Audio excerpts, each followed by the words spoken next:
Hello दोस्तों, कैसे हैं आप सब। स्वागत है आप सभी का कॉमिक वर्ल्ड चैनल पर। तो चलिए दोस्तों, शुरू करते हैं एफएमसी में अंगारा की उद्गम सीरीज़ की दूसरी कॉमिक्स उद्गम। अंगारा उद्गम नाम से प्रतीत होता है कि यह गाथा अंगारा के जीवन के पहलुओं को उजागर कर रही है, पर यह गाथा अंगारा से नहीं, अंगारा से कहीं अधिक उसके भगवान, उसके रचयिता डॉक्टर कुणाल की गाथा है, जिसे बस नाम दिया गया अंगारा उद्गम। बात 1938 की है। आज मैं तुम्हें अपने अतीत का वह रहस्य बताऊंगा जिसका संबंध मुझसे, तुमसे, अंगारा द्वीप से है। उस समय अमेरिका भी द्वितीय विश्व युद्ध के लिए अपनी तैयारी जुटा रहा था। जहां एक और अन्य देश अपने हथियारों को अपडेट कर रहे थे, अमेरिका अपने नए सैनिक तैयार कर रहा था, कुछ असाधारण सिपाही। और इस प्रोजेक्ट को नाम दिया गया सुपर सोल्जर, जिसके मुख्य वैज्ञानिकों में से एक थे मेरे पिता doctor Subodh, artificial genetic mutation के जनक। सर, डीएनए स्टेबल नहीं हो रहा। मुझे नहीं लगता सर कि प्रोजेक्ट सुपर सोल्जर का ये ताकतवर म्यूटेंट हम बना पाएंगे। मैं हार नहीं मान सकता। अभी तक हमने सिपाहियों की सिर्फ शारीरिक क्षमता बढ़ाई है, पर मैं एक ऐसा सिपाही बनाना चाहता हूँ जो अलग अलग जीवों के डीएनए से बनाऊँ। यह हमारी तीसरी कोशिश है जो असफल हुई है। लगता है अभी हमें और रिसर्च करनी होगी। और अगले ही दिन आपका जाना ज़रूरी है क्या? पहले भी आप कई दिन घर नहीं आते। आपने अभी तक ठीक से अपने बेटे को निहारा तक भी नहीं है। कभी तो परिवार के साथ समय बिताइए। अब मेरा काम ही ऐसा है, और तुम ये बात पहले से जानती हो। और मैं अपने बेटे को कितना प्यार करता हूँ तुम्हें यह समझाने की ज़रूरत नहीं, तुम खुद समझती हो। पापा जल्दी लौटेंगे कुणाल, और तब ये सारी दुनिया तुम्हारे पापा का नाम सुनहरे अक्षरों में चमकते देखेगी। पिताजी निकल चुके थे अपनी मंजिल की तरफ, जो थी अंगारा द्वीप, जिसका जिक्र उन्होंने कुछ भारतीय ग्रंथों में पढ़ा था 4 वर्ष 10 महीने पहले। बहुत कमज़ोर निकले तुम अंगारा। तुम्हारे रचयिता को तो तुम पर नाज था। बस करो एक्स, इसे मारना नहीं है बल्कि ज़िंदा हासिल करना है। मुझे चीफ से यही ऑर्डर मिले। शायद तुम्हारे चीफ ने तुम्हें यह नहीं बताया कि एक्स सिर्फ अपनी मर्ज़ी से चलता है। अब से मेरे काम में तू दखल नहीं देगी लड़की। मुझे मजबूर मत करो कि मैं तुम पर हथियार उठाऊं। तुम ये जानते हो कि साधारण गोलियां तुम पर भले ही असर न करें, पर यह गोली ज़रूर करेगी। ठीक है, तो मैं इसकी कीमत चुकानी पड़ेगी मिस एडा। No problem. जैसे ही एडा ने पिस्टल होल्डर में लगा, वैसे ही किसी फनफनाए नाक की भांति एक्स ने एडा को गर्दन से दबोच लिया। तुम बेवकूफ़ हो मिस एडा, तो मुझ पर इतनी आसानी से यकीन कर लिया।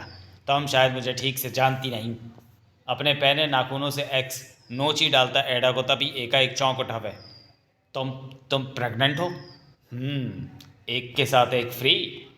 बुरी मौत मारूंगा मैं तुझे, और शुरुआत तेरे पेट में पल रहे इस पिल्ले से करूंगा।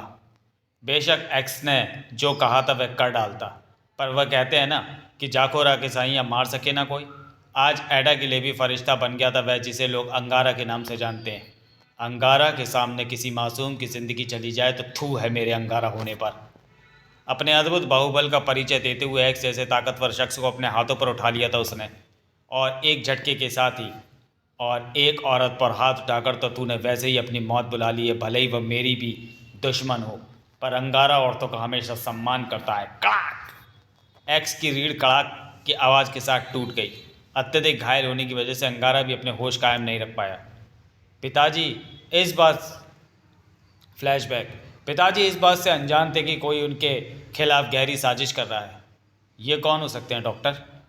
हेलीकॉप्टर तो हमारे ही देश के लग रहे हैं। कैसे हैं डॉक्टर? ये सब क्या है आर्थर? मेरी बीवी और बच्चे तुम्हारे पास क्या कर रहे हैं? जवाब में मुस्कुरा दिया वह शख्स। इन्हें तुम्हारी याद आ रही थी डॉक्टर। मैं तो सिर्फ इन्हें तुमसे मिलाने लाया हूँ।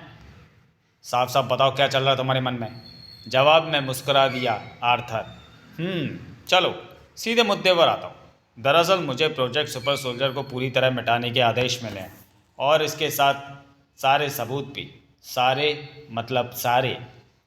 कहते ही आर्थर ने डॉक्टर सुबोध की पत्नी के सिर में गोली मार दी। सुधा! कमीने, मैं तुझे जिंदा नहीं छोड़ूंगा। तूने मेरी पत्नी को मार डाला। डॉक्टर सुबोध ने छूटने की भरसक कोशिश की, पर कामयाब नहीं हुए। सॉरी डॉक्टर, पर यही पॉलिसी है। सारे सबूत मिटा दो। गोलियों की तड़तड़ाहट से शांत समुद्र शांति भंग हो गई थी।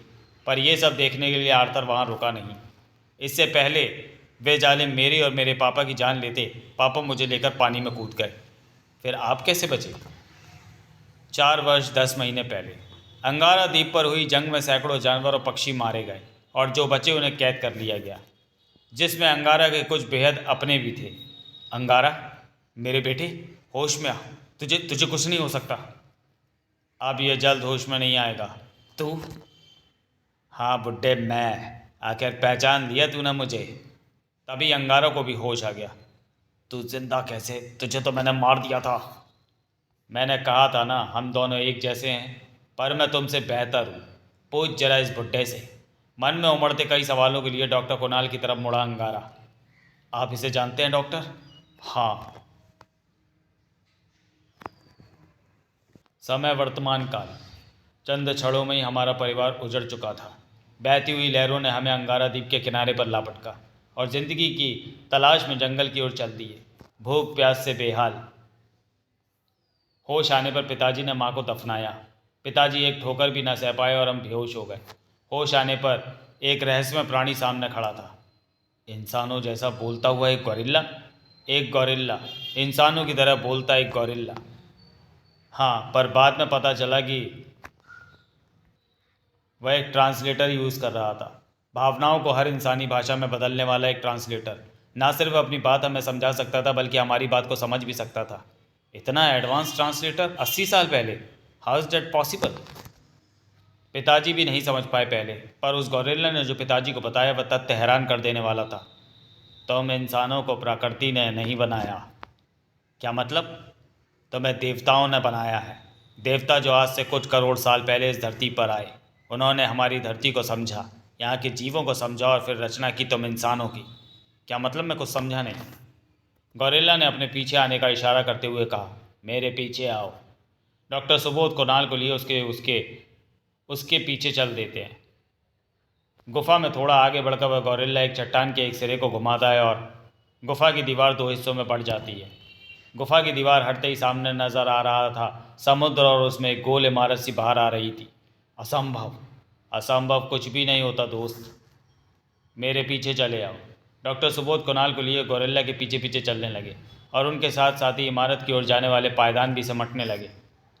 जैसे ही उन्होंने अंदर प्रवेश किया, इमारत पुनः पानी में समाती चली गई। समय 4 वर्ष 10 महीने पहले। हाँ, मैं जानता हूँ इसे। मुझे बताओ डॉक्टर, कौन है ये एक्स? इसका आपसे और मुझसे क्या संबंध है? जवाब में डॉक्टर कुणाल ने एक कागज़ अंगारा की ओर बढ़ा दिया। ये तुम्हारे कुछ सवालों के जवाब दे देगा। अचानक डॉक्टर कुणाल ने एक ज़ोरदार ठोकर अंगारा के सीने पर जड़ दी। डॉक्टर कुणाल की बूढ़ी हड्डियों में न जाने इतना दम कहाँ से आ गया, जिसकी एक ठोकर ने पिंजरा तोड़कर अंगारा को पिंजरे से बाहर ढकेल दिया। फिर मिलेंगे बेटे। इससे पूर्व अंगारा या अन्य कोई कुछ समझ पाता, देखते ही देखते अंगारा और पिंजरे में बंद अंगद को जटायु ले उड़ा। दूर कहीं एक द्वीप में। तुम मुझे यहाँ क्यों ले आए जटायु? डॉक्टर कुणाल को मेरी ज़रूरत थी और हमें आपकी ज़रूरत थी।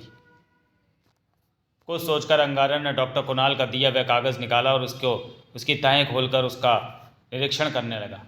ये किसी प्रकार का नक्शा है। ज़रूर डॉक्टर कुणाल मुझे कुछ बताना चाहते हैं इस नक्शे द्वारा। ओह माय गॉड, ये तो किसी लैब का नक्शा है।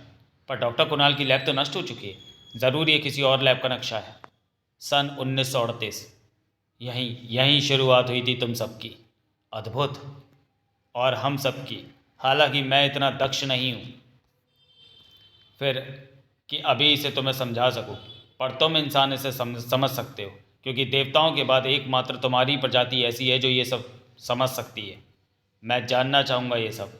अब से यही मेरी ज़िंदगी का मकसद है और इसी के ज़रिए मैं आर्थर से अपनी पत्नी की मौत का बदला भी लूँगा, और उससे भी जिसके कारण मुझे उसे खोना पड़ा।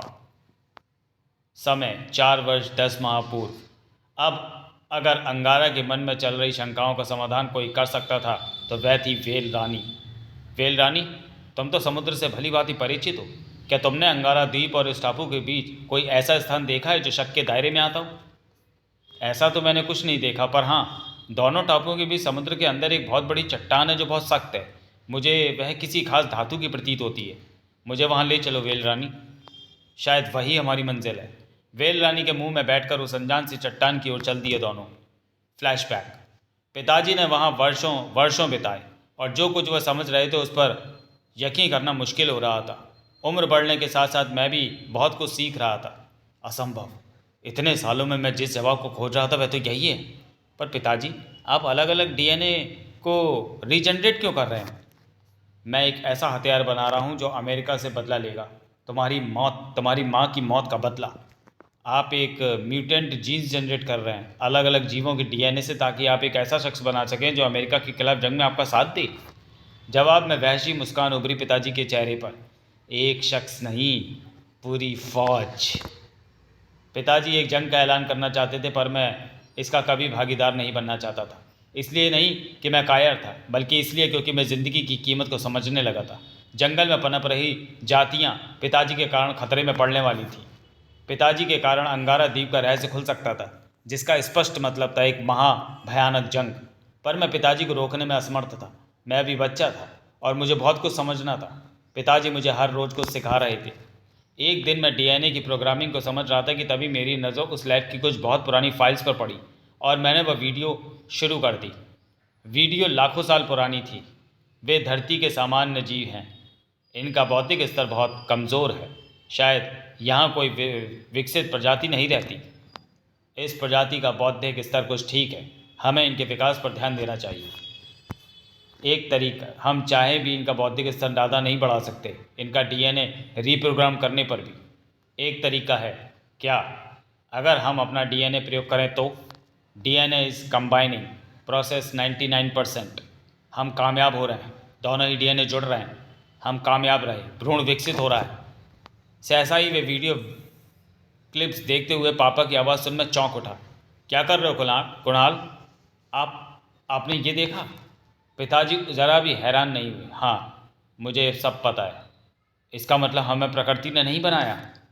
पिताजी ने मुझे अपनी गोद में लेते हुए जो सच बताना शुरू किया तो वह सुन मैं स्तब्ध सा रह गया। हम प्रकृति का निर्माण नहीं है, हमें लैब में बनाया गया है। सब इंसान एक एक्सपेरिमेंट का नतीजा है। दरअसल आज से करीब 6 लाख साल पहले कुछ एलियंस धरती पर आए। उन्होंने पृथ्वी का अध्ययन किया। उन्होंने पाया कि धरती पर कोई भी ऐसा जीव नहीं था जो विकसित कहा जा सके। एक दिन वे अंगारा द्वीप का अध्ययन कर रहे थे तो कुछ वानरों ने उन पर हमला किया। ये वानर आदि मानव का शुरुआती रूप था। वे लकड़ी और पत्थरों से हथियार बनाना जानते थे, पर इतने दक्ष नहीं थे कि वे उन एलियंस का सामना कर पाते। एलियंस ने कुछ वानरों को बंदी बना लिया और उन पर एक्सपेरिमेंट शुरू कर दिया। अपना डीएनए और वानरों के डीएनए को कंबाइन कर उन्होंने विकसित मानव की पहली नस्ल बनाई। इसके बाद उन्होंने बाकी जीवों में भी अपनी काबिलियत डालने की सोची और उनके रिजल्ट भी फिर पॉजिटिव रहे।